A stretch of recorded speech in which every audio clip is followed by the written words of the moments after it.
Abra no livro de Jonas. Nós precisamos aprender algumas coisas hoje à noite no livro de Jonas. E eu creio que Deus tem uma palavra para você hoje à noite. Amém?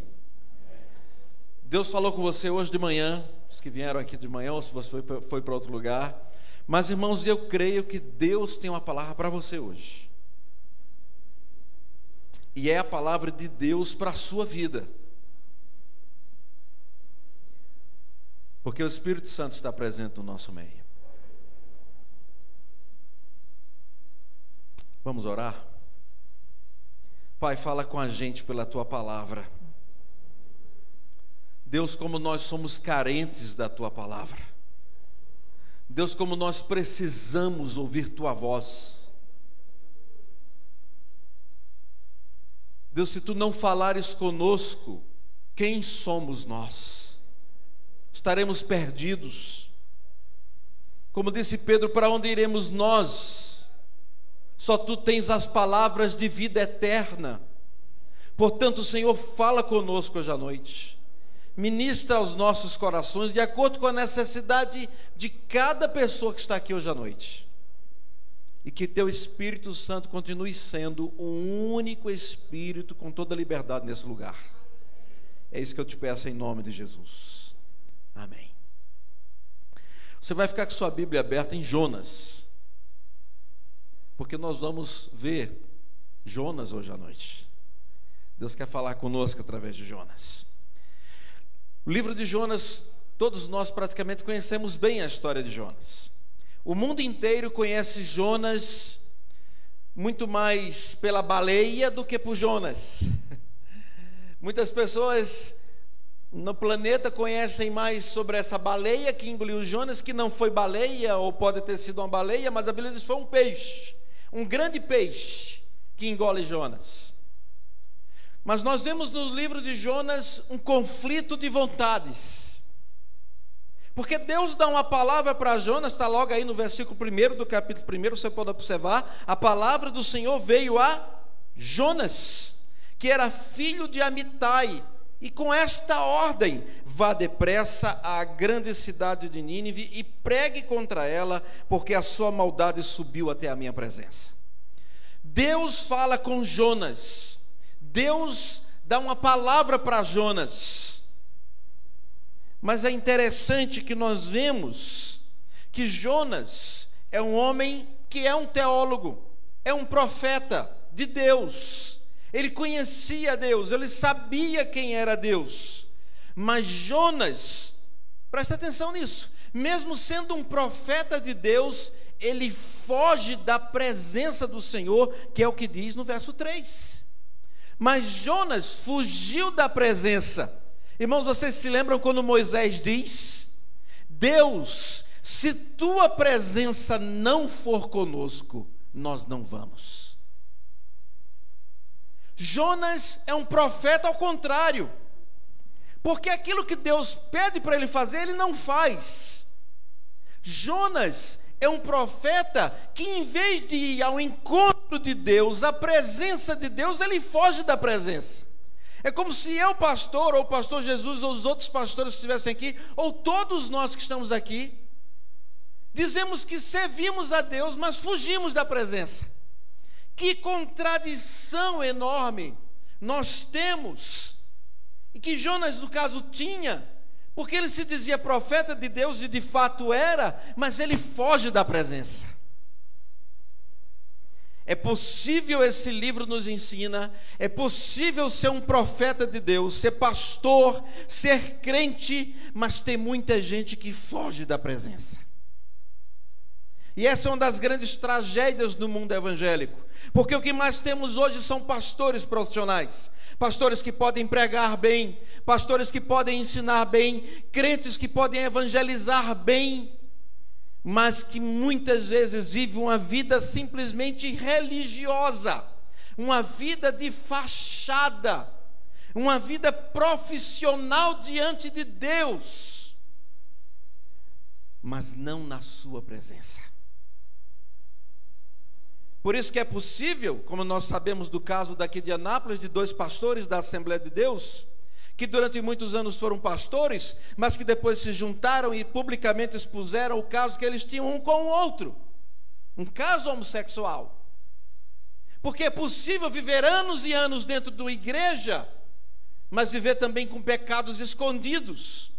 Porque é possível se dizer, muitas vezes, pessoas que andam na presença de Deus, mas há profetas que fogem da presença. Amados, que Deus tenha misericórdia de nós, que tire nossas máscaras, que tire nossas fachadas, porque, amados, há muito crente que está na igreja, mas que não está na presença de Deus. Há muita gente que está na igreja, mas virou um religioso profissional, que perdeu a capacidade de estar na presença e foge. Continua como profeta, anda como profeta, faz tudo que um crente faz, faz tudo que um profeta faz, mas está fugindo da presença. Porque, amados, quando nós estamos na intimidade de Deus, como C.S. Lewis já gostava de dizer, quem ora é transformado. É impossível alguém dizer que ora e não é transformado. Deus nos chama a ser transformados. Mas Jonas é esse homem que revela desde o início que ele tem um conflito com Deus, um conflito de vontades. E ele foge para Tarsis. E como diz Eugênio Peterson muito bem no seu livro sobre a planta imprevisível, ele diz que Jonas foge para Tarsis porque Tarsis na época era um paraíso. Ele vai para Tarsis, ele não queria ir para Nínive. E por que não queria ir para Nínive? Porque Nínive, em 2 Reis 15, a partir do versículo 19, fala que o rei ninivita, ele invade Israel, era o inimigo de Israel, nessa época de Jonas. Jonas não quer ir para Nínive. Os ninivitas eram inimigos do povo de Israel. Era um povo violento, sanguinário, uma cidade perversa, que andava contra Deus. Verdadeiramente, Nínive não era o lugar para Jonas ir, humanamente falando, mas era a ordem de Deus. E a ordem de Deus era clara, vai a Nínive e prega contra ela.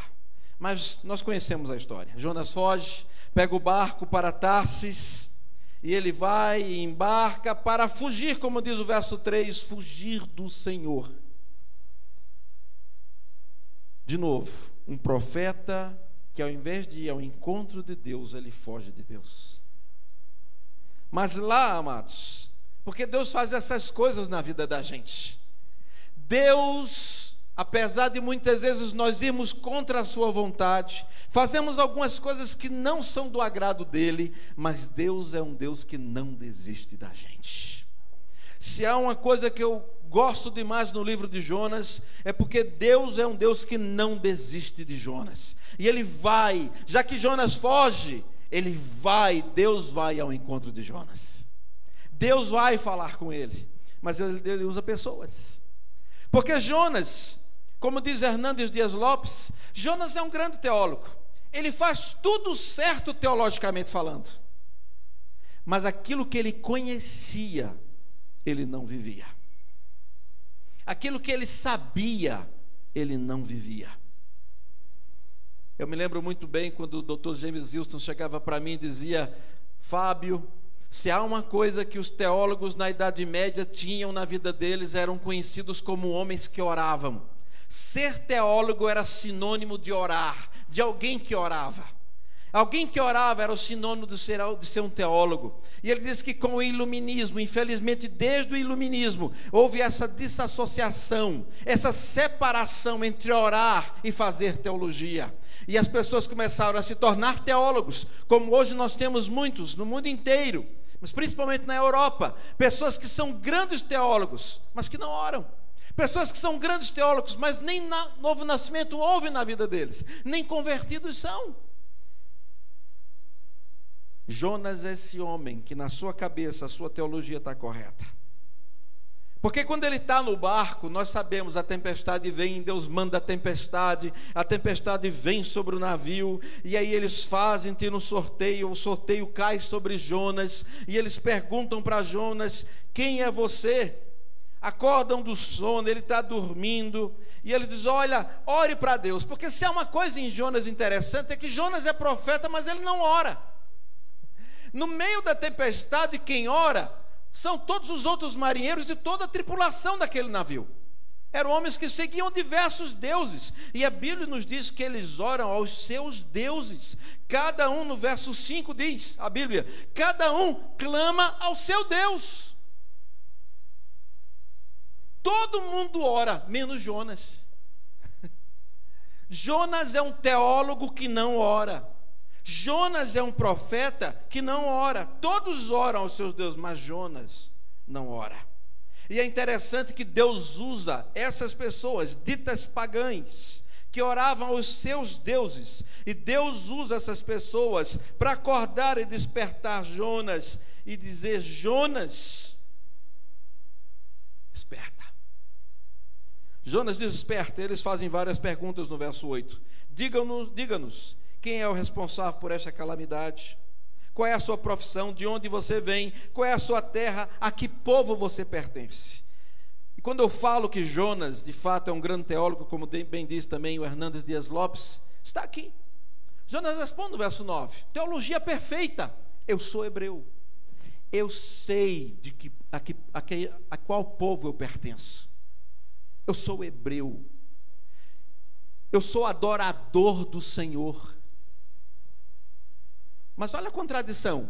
Como é que eu sou adorador do Senhor se eu estou fugindo da sua presença? Jonas se diz, olha, teologia perfeita, eu sou adorador do Senhor. E esse Senhor não é qualquer um. É o Senhor, o Deus dos céus, que fez o mar e a terra. E aí os homens ficam apavorados. Porque Jonas tem uma teologia perfeita. Ele sabe quem é Deus. Ele sabe a qual povo pertence. Mas a teologia de Jonas é contraditória com seu modo de vida. A vida espiritual que Jonas estava levando é contraditória. Irmãos, isso nós precisamos observar bem no livro de Jonas. É possível ter uma teologia correta. É possível ser alguém que conhece a palavra, mas não tem mais o sabor da presença de Deus na sua vida. Como diz Richard Foster muito bem no seu livro Celebração da Disciplina, vivemos dias de ruído, pressa e multidão. Ruído, pressa e multidão. A maioria de nós não tem mais tempo para ler a Bíblia, ou não arruma tempo para ler a Bíblia. A maioria de nós não tem mais tempo para orar. A gente às vezes tem tempo para cumprir nossas obrigações religiosas. Mas amados, quando Jesus nos convida para a vida do secreto em Mateus 6, você quer conhecer a Deus? Jesus diz: não faça como os fariseus que gostam de orar nas praças, nas ruas. Vá para o seu quarto, tranque a porta e ore a Deus em secreto, e o seu Deus em secreto lhe recompensará. Irmãos, nós não podemos perder a capacidade da presença de Deus na nossa vida. Os homens ficam apavorados. O que é que vamos fazer? O que é que você fez? E Jonas disse, eles sabiam que Jonas falou que ele estava fugindo de Deus. E eles dizem: o que é que devemos fazer para que esse mar se acalme? E eles tentam de tudo. Jonas dá uma solução rápida. Jonas disse: olha, só tem um jeito do mar se acalmar. Vocês me pegam, me jogam no mar, e quando vocês me jogarem no mar, o mar vai se acalmar, vai ficar tranquilo. Mas eles se esforçam, eles não querem fazer isso, eles têm medo, eles têm temor, o temor bate no coração deles. E eles tentam remar. Mas, irmãos, mais uma vez, não é Jonas que ora. Agora se lembra o que é que a Bíblia nos diz? Aqui que cada um orava a seu Deus. Olha a oração desses homens agora, no verso 14.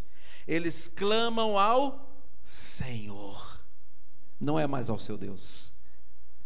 Senhor, nós suplicamos, não nos deixes morrer por tirarmos a vida deste homem. Não caia sobre nós a culpa de matar o inocente, porque tu, ó Senhor, fizeste o que desejavas. Irmãos, aqueles homens compreendem rapidinho que quem é soberano é Deus. que o Deus que Jonas dizia que era o Deus dos céus, do mar, da terra, esse Deus é maior do que os deuses deles. Naquele dia, irmãos, presta atenção, mesmo Jonas desobediente, Deus opera naquele dia.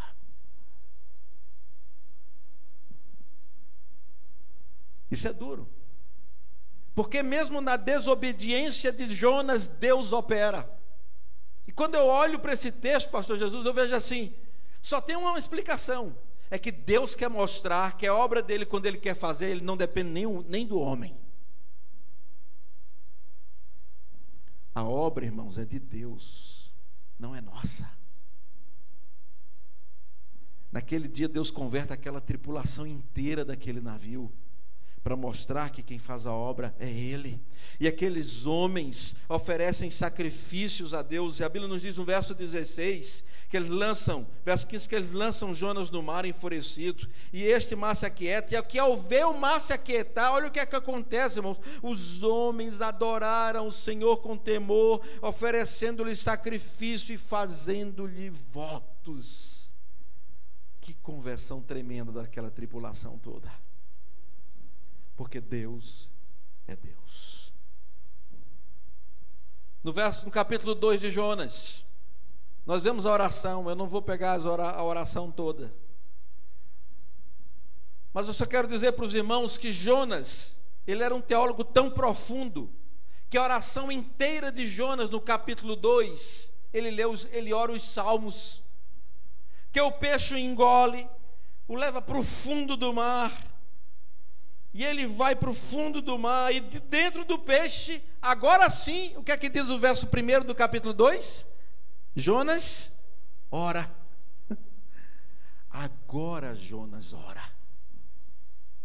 Irmãos, não é assim às vezes? Às vezes não é só pela dor mesmo, gente, que a gente ora, clama, se desespera. Eu me lembro quando um presbítero lá da igreja em Campina Grande foi sequestrado por bandidos lá de Recife, foi colocado num porta-malas e levado para Recife. Eu chego na casa daquela irmã, e aquela irmã está desolada, em prantos, ela e as filhas todas no chão da sala, em prantos, desolada, e clamando: Deus tem misericórdia. E não era povo de orar não, mas naquela hora e naquele dia oraram. Irmãos, será que é preciso Deus nos pegar sempre pela orelha e dizer: será que não basta você viver a vidinha espiritual que você está vivendo? É preciso eu lhe colocar dor, para só assim você aprender a orar? Pois é assim que Deus faz com Jonas. Jonas ora, e ele ora os salmos. Quando ele diz na minha angústia, ele está citando o Salmo 18, 6, o Salmo 121. Quando ele diz Deus é no profundo do mar, no ventre da morte, ele está citando o Salmo 18, 4 e 5. Quando ele diz no verso 3, as tuas ondas e as tuas vagas passaram por cima de mim, ele está citando o Salmo 42, 7. Quando ele diz no verso 4, ó Deus, fui expulso da tua presença, diante dos teus olhos, ele está citando o Salmo 139, 7. Quando ele diz no verso 4, ó Deus, olharei de novo para o teu santo templo, ele está citando nesse verso 4 o Salmo 5, 7. Quando ele diz no verso 5, as águas me cercaram até a alma, ele está citando o Salmo 69, 2. Quando ele diz no verso 6, tu me trouxeste a minha vida de volta da sepultura, ele está citando o Salmo 33. Quando ele diz dentro de mim desfaleci a minha alma, no verso 7, ele está citando o Salmo 142, 3. Quando ele diz de novo no teu santo templo, no verso 7, ele está citando o Salmo 18, 6. E quando ele fala que ao Senhor pertence a salvação, no verso 9, ele está citando o Salmo 3, verso 8. Irmãos, a oração de Jonas inteira no capítulo 2 é a citação de salmos. Aí Deus dá ordens ao peixe, e ele vomita Jonas em terra firme, diz o verso 10 do capítulo 2. Aí chegamos no capítulo 3. Os irmãos estão me acompanhando? Chegamos no capítulo 3. De novo veio o que para Jonas? A palavra do Senhor. Veio a Jonas pela segunda vez, com esta ordem: vá à grande cidade de Nínive e pregue contra ela a mensagem que eu lhe darei. Verso 3 diz: Jonas obedeceu a palavra do Senhor e foi para Nínive. Nínive era uma cidade muito grande, sendo necessários 3 dias para percorrê-la. Jonas entrou na cidade a percorrer durante um dia, proclamando: daqui a 40 dias Nínive será destruída.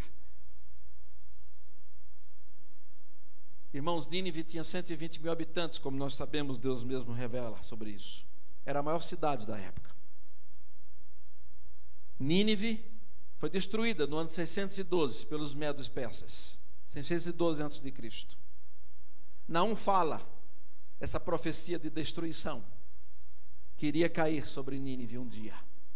Mas dessa vez, Deus queria destruir esta cidade.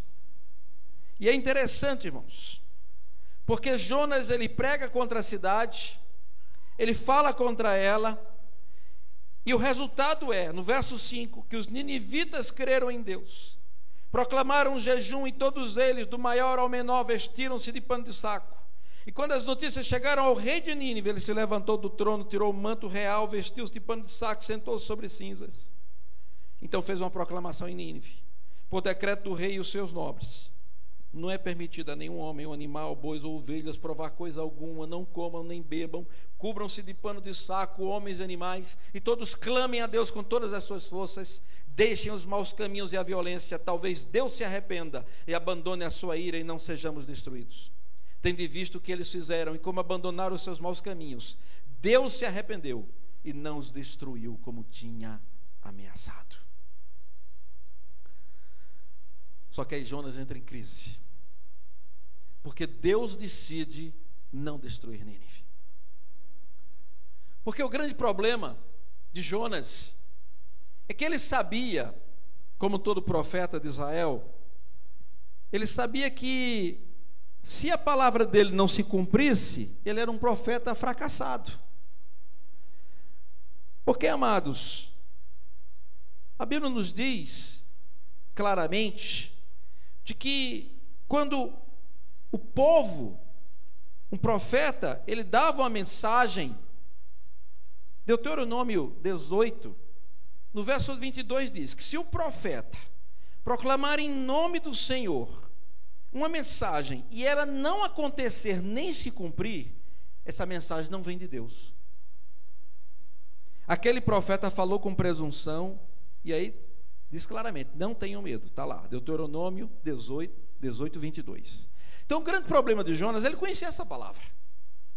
Ele sabia que se ele pregasse e não se cumprisse o que ele tinha pregado, ele era um profeta fracassado.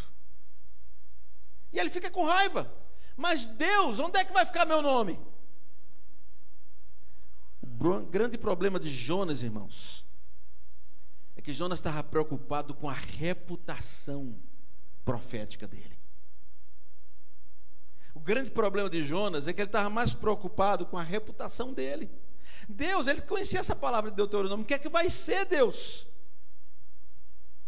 Ao mesmo tempo, amados, Jonas parece que não conhecia a palavra do profeta Jeremias, mas era um livro que já estava na época, quando Jeremias diz claramente, no capítulo 18 de Jeremias, quando Jeremias diz: se em algum momento eu decretar que uma nação, presta atenção, ou um reino, seja arrancado, despedaçado e arruinado, e se essa nação que eu adverti converter-se da sua perversidade, então eu me arrependerei e não trarei sobre ela a desgraça que eu tinha planejado. Está escrito em Jeremias. Parece que Jonas não se lembra que Deus já tinha falado isso.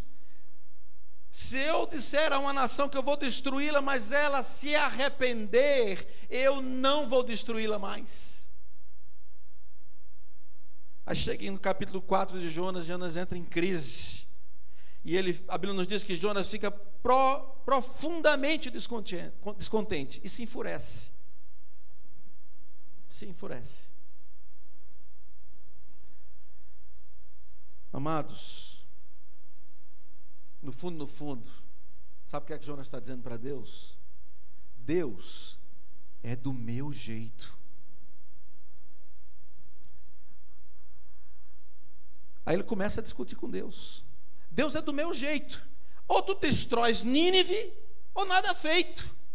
Deus tem que ser do meu jeito. Porque eu preguei que a cidade ia ser destruída, agora ela tem que ser destruída. E aí começa o diálogo de Jonas com Deus. E ele ora. Ele mais uma vez ora. Capítulo 4, verso 2. Senhor, não foi por isso que eu disse, quando ainda estava em casa, foi por isso que eu me apressei para fugir para Tarsis. Eu sabia, presta atenção nesse textozinho, nessa palavra, nessa frase, eu sabia que tu és Deus misericordioso e compassivo, muito paciente, cheio de amor, que prometes castigar, mas depois te arrependes. De novo, Jonas é um grande teólogo, irmãos. Ele sabe, mas como diz o Gene Peterson, Jonas sabe que Deus é um Deus compassivo, mas Jonas não conhecia graça. Jonas está dizendo de novo que ele é um grande teólogo. Ele sabe. Irmãos, uma coisa é saber, como Jó também diz, eu te conhecia só de ouvir, mas agora os meus olhos te veem. Irmãos, uma coisa é saber sobre Deus, outra coisa é conhecer Deus. É uma grande lição. Porque Jonas sabia tudo sobre Deus. Mas Jonas, em termos práticos, não conhecia o que era a misericórdia de Deus. E ele fica furioso. E ele ora no verso 3. Olha o que é que diz no verso 3. Agora, Senhor, é o seguinte, tira a minha vida, eu imploro, porque para mim é melhor morrer do que viver. De novo, Jonas está dizendo, Deus, ou é do meu jeito, ou pode tirar a minha vida. Se não é do meu jeito, pode acabar comigo, pode me matar. Irmãos, Jonas era petulante diante de Deus, ele foi petulante.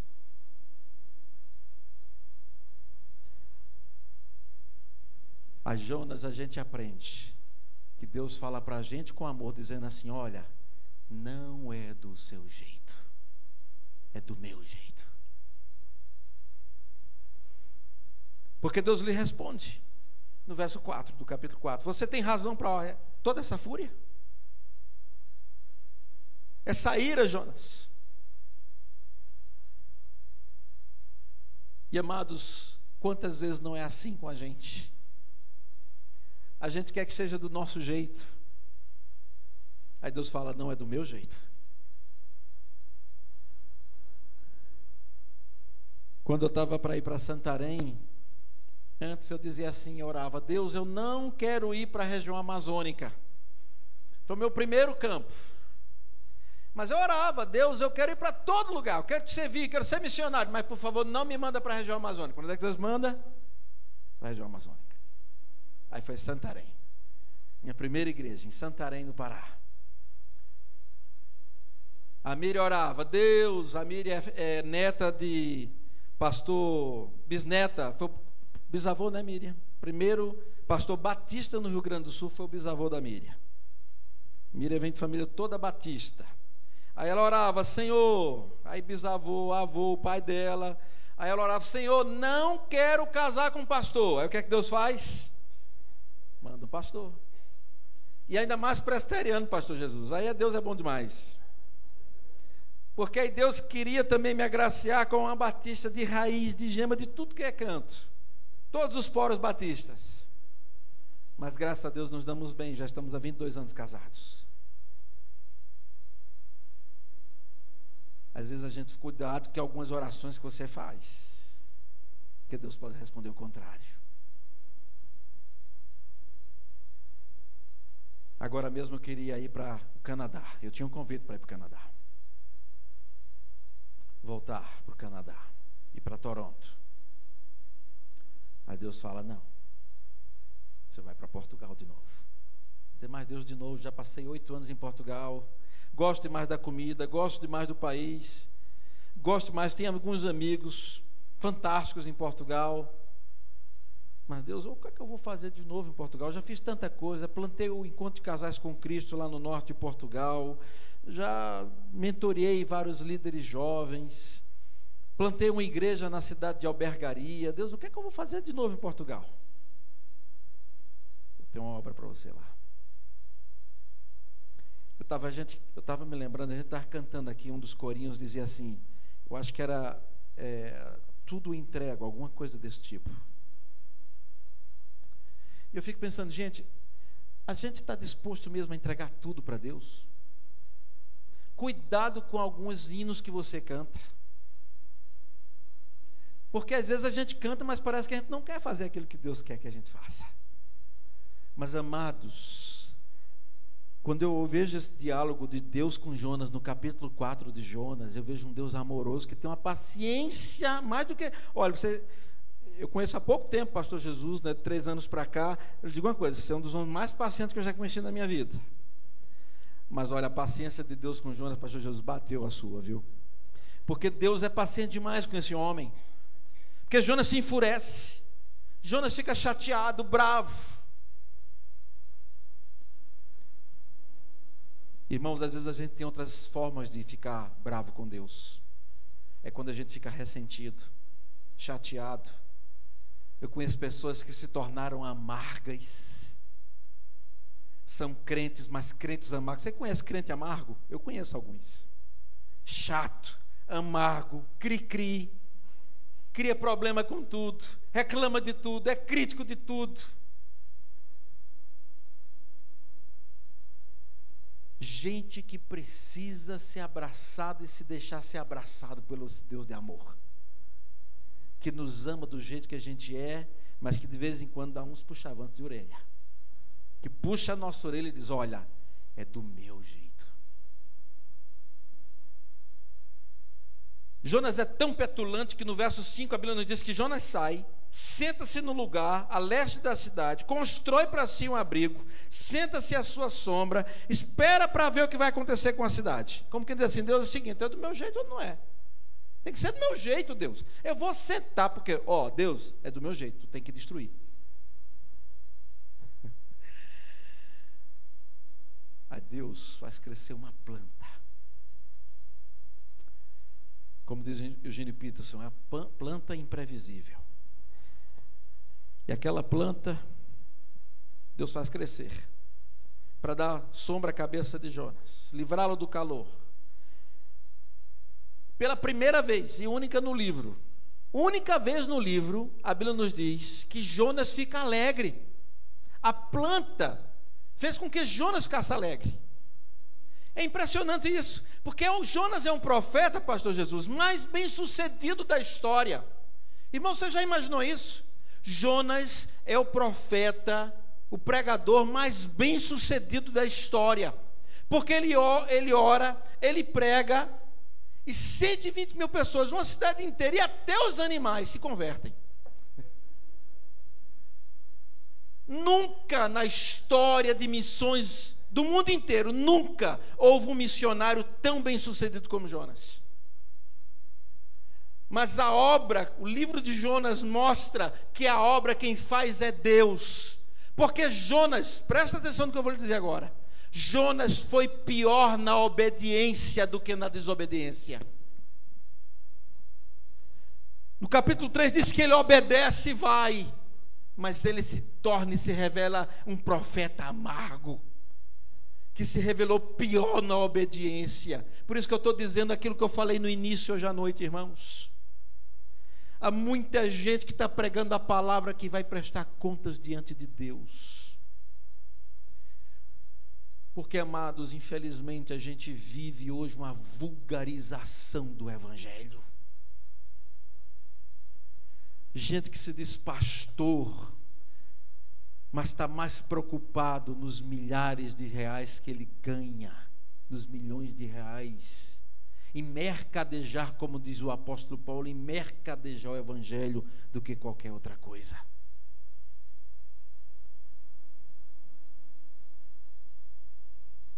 Um dia desse eu preguei numa Assembleia de Deus, Aí manda mensagem pelo celular para mim: pastor, o senhor cobra? Eu fiquei imaginando, por que me fizeram essa pergunta? Porque possivelmente tem alguém que cobra. Tem alguém que diz assim: só vou se me pagar.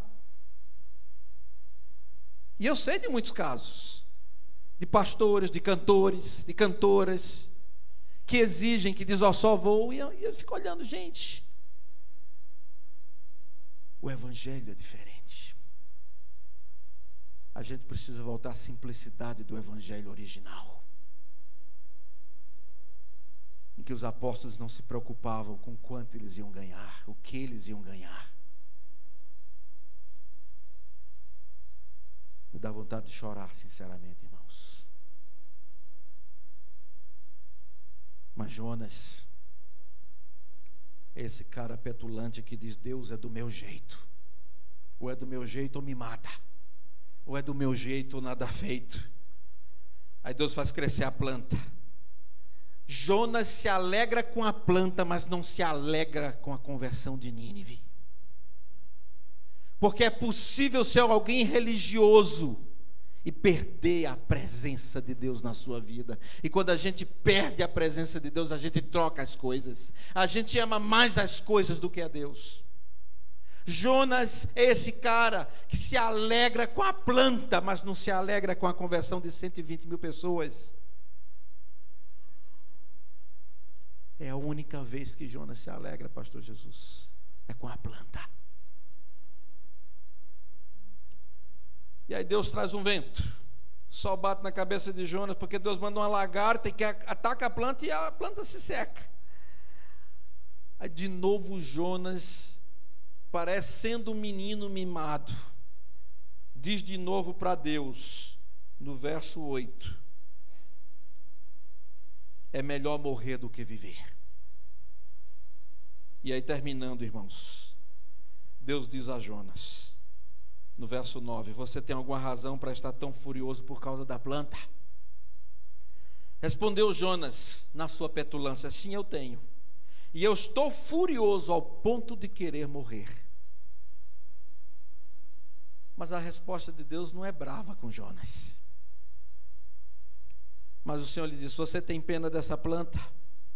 Embora não a tenha podado, nem a tenha feito crescer, ela nasceu numa noite morreu. Contudo, Nínive tem mais de 120 mil pessoas que não sabem nem distinguir a mão direita da esquerda, além de muitos rebanhos. Não deveria eu ter compaixão dessa grande cidade? A grande lição de Deus para Jonas também nesse texto, nesse livro, é dizer: Jonas, quando você fracassa, eu continuo sem desistir de você. Porque Jonas, eu falei ainda agora, que é o missionário mais vitorioso em toda a história missionária do mundo. Ninguém superou Jonas. Mas ao mesmo tempo era o mais fracassado de todos. Porque Jonas teve grandes resultados. Porque Jonas jamais viu que o cumprimento da palavra era na graça que se estendia sobre aquela cidade, e não no juízo que deveria vir sobre ela. Por isso que quando Paulo diz que a misericórdia triunfa sobre o juízo, se cumpre literalmente na cidade de Nínive. Que Deus nos ajude, que a graça de Deus venha sobre nós, e que quando a gente tiver nossas vontades e dizer: Deus é do meu jeito ou nada feito, a gente diga: Senhor, tem misericórdia de nós. Porque o livro de Jonas é um retrato de que Deus é um Deus soberano, Senhor da história, que age como quer, sempre com grande bondade, graça, compaixão e misericórdia. E Ele é assim com grandes cidades, mas é assim com minha história, com sua história, com minha vida, com a sua vida. Que o Senhor nos abençoe. Vamos baixar nossas cabeças.